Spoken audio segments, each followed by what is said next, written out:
Michael, thank you for taking time with us after the match, and you must be excited with a 5-set victory over the number 2 team in the country at their home court.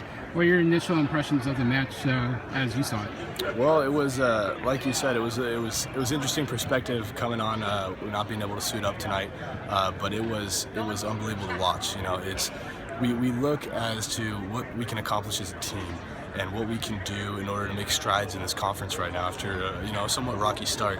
And we see signs of life like tonight. We see what we can do in terms of attacking very offensively, making digs, making serves, just playing the game from a holistic standpoint. And that's something that came alive tonight. It didn't really matter who we had on the court, and that's what's nice because we had the depth and the personnel to be able to go out and fight for a 5-set win. And that's what I love to be a part of.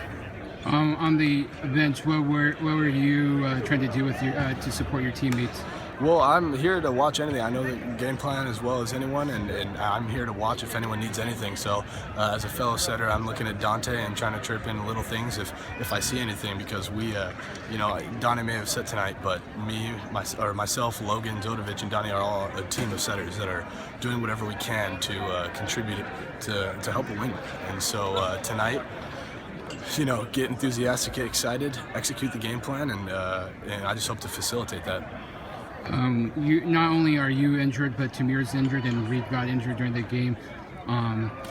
Injuries are part of the game, but maybe not to the extent that you guys have experienced it. Besides the injuries, what else would you say has been part of the struggles early on for Irvine? Well, we're working on, finding a team identity.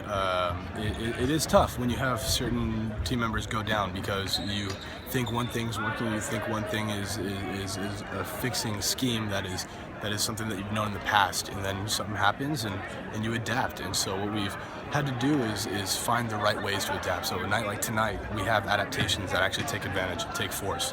And it was a rocky start, but as we start to develop the team identity that we want to have, as you were able to see tonight, a team that's consistent, a team that is wanting a fight, a team that's ready to go with the back up against the wall and really see what you're made of. That's the kind of team we search for, and that's the kind of team that we hope we can show from here on out. And it was great to see it tonight.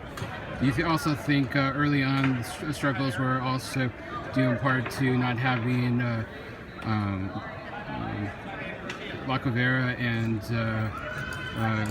Brinkley? I'm sorry. Well, it's funny because every team graduates, and you get a completely different dynamic, and you expect to have certain players in certain spots that you may have had in the past. But that's the thing, is every year you graduate different people, and you have to learn how you can adapt as a team to fill in those spots. And you don't even necessarily have to fill in because the team is different. So if you search for someone to be Zach, it's not going to work out. You have to have a different team dynamic, and you have to score different ways.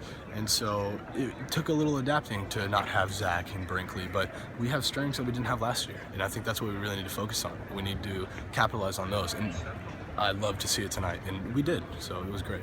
And last question, and probably most pressing question for most UCI fans: when can we expect you back on the court? Well, I'm rehabbing as hard as possible to try to help the team out. I'd like to be healthy in the next couple days, but we'll see. I can't promise anything. I just gonna work hard to get back. Well, thank you for taking time with us, and congratulations on the 5-set win. Thank you for the interview. I appreciate that.